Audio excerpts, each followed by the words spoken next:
Marriage is not the most important relationship in the society. It isn't.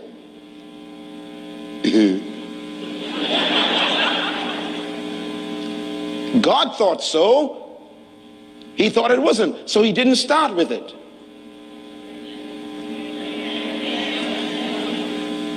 He started with the most important component, and it was This is Relationship Connect, building a healthy relationship. Issue of relationships are the key problem in the world. These are the fundamental reasons why people are under stress, is their relationship problems. There are two types of relationships. One is interpersonal relationships, and that's the one that we normally think about the most.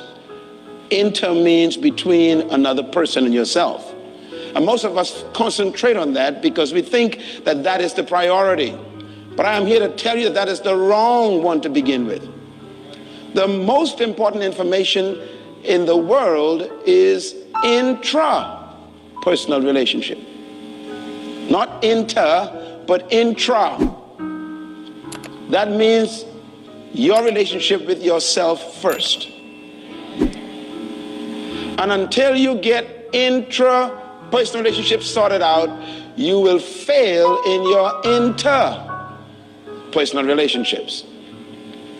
So let's take a look at this very important subject of the myth of singleness as we deal with this issue of intrapersonal relationship. I'm going to be talking about understanding the advantage of being single. Everybody say that. The advantage of being single. It is more important to be single than to be married. And that is why most married people get a divorce, because they were never single. The reality is most people get married in order to try to become single. Now remember, my theme is the myth of singleness.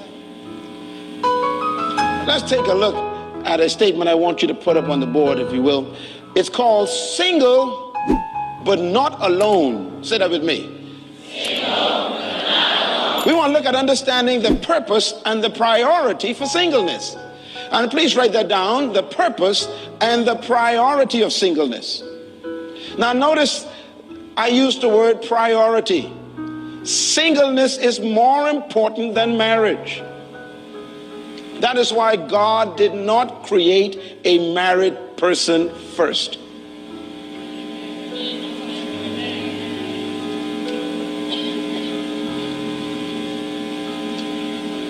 Whenever God creates, he creates in a program of priority. In other words, he always creates the more important thing first. Then he creates the consecutive items afterwards. So whatever God places as the foundation of something, that is the foundation of it. And so the first thing God created was not a marriage. He didn't create a couple. I want you to think now. Marriage is not the most important relationship in the society. It isn't.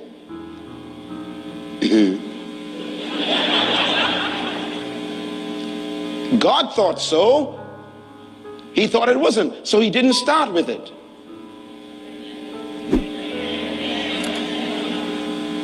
He started with the most important component, and it was a single human. Let's take a look at something here I thought might be helpful to you. First of all, singleness is the foundation of all relationships. Matter of fact, there is no human experience more traumatic and tragic than divorce. Now, I want to begin with divorce first. Let me tell you why. Because divorce is the ultimate tragedy of relationships. I have an entire series on divorce. You should get it. And don't miss the opportunity to get that book and read it twice. Single, married, and life after divorce. Get that book and read it. If you are not married, it'll save you and save your life. Divorce is the most traumatic experience on earth, and you who are divorced know what I'm talking about.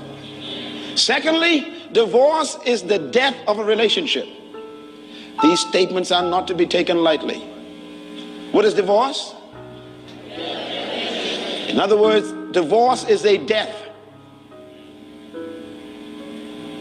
Number three, divorce is worse than physical death. It is easier to handle someone who died physically than to get a divorce. Do you know why? Because when a person dies physically, at least you could take them to the grave, cover them up, and you have closure. And you don't have to see them anymore, and don't have to visit them anymore, and they don't have to come to see the kids. Come on, you know what I'm talking about, you divorced people. You see, when you get a divorce, it's worse than physical death, because the person, even though they are dead, they are still alive. And every time you see them in the food store, in the gas station, on the bus, there's a resurrection.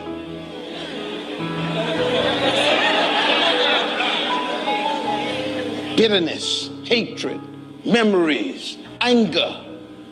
It's a perpetual death. That's why God says, I hate divorce. God never said, I hate death.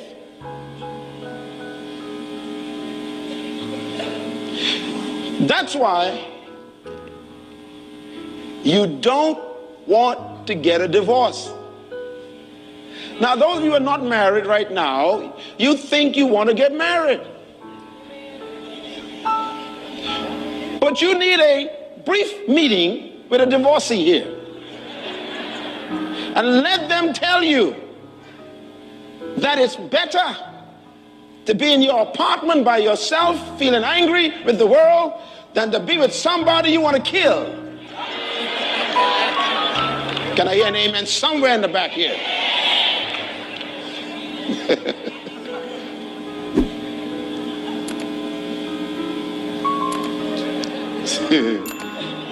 You just think you want to get married.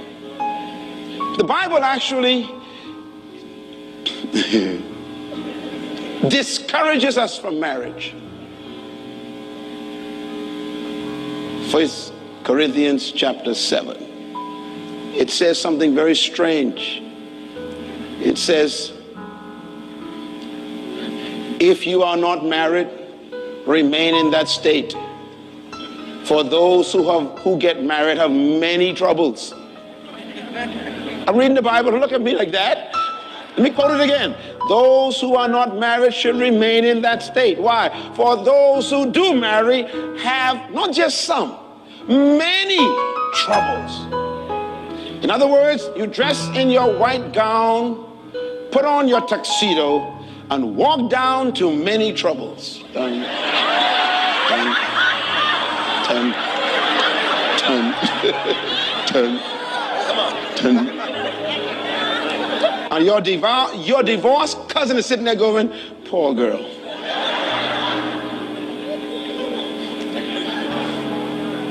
It's traumatic. Write this down, please. Divorce is death without a burial. Therefore, nobody wants to experience a divorce. Now, why am I starting a divorce? Because some of you think that the solution to your loneliness is marriage.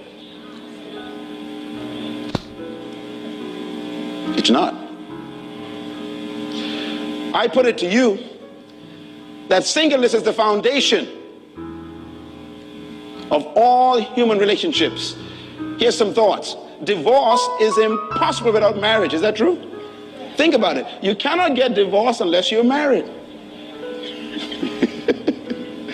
This is so funny to me.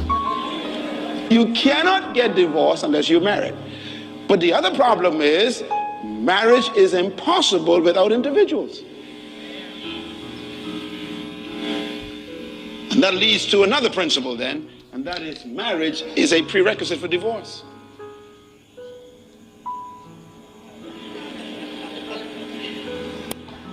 I want you to think today. And that leads to the final thought that blows my mind, and that is singleness is a prerequisite for marriage. In other words, you can never experience the trauma of divorce unless you are married. And you cannot be married unless you are an individual. So here's my fundamental principle to remember for the rest of your life. Here it is. And it's this.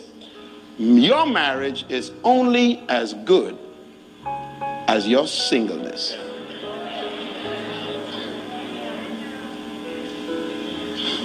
Whatever you are, that's what you bring to the altar. If your toe smells, if your breath is bad, that's what you bring to the altar.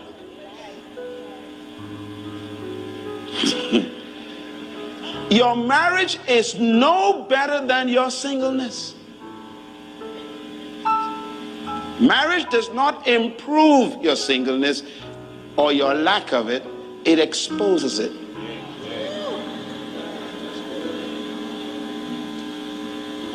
See, no one knows that your feet smell by yourself, so you're safe.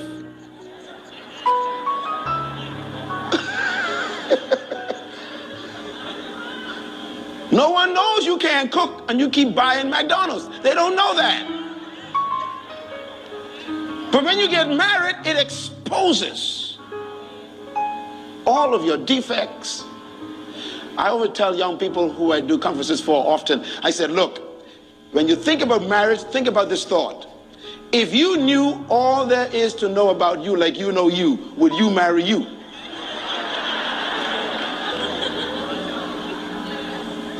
And then you are asking someone to live with what you know about you.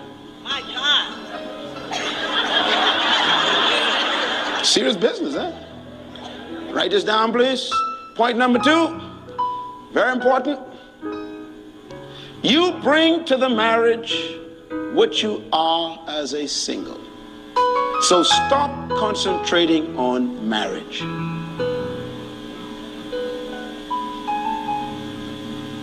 Elizabeth Taylor is competing with Henry VIII. And she still haven't gotten the message. Ain't nothing wrong with those men.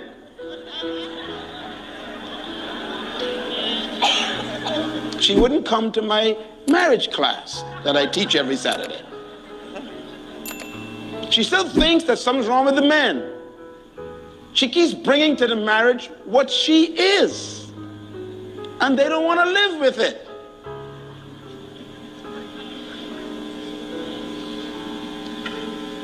So when you come to a conference like this, you need to have an encounter with yourself.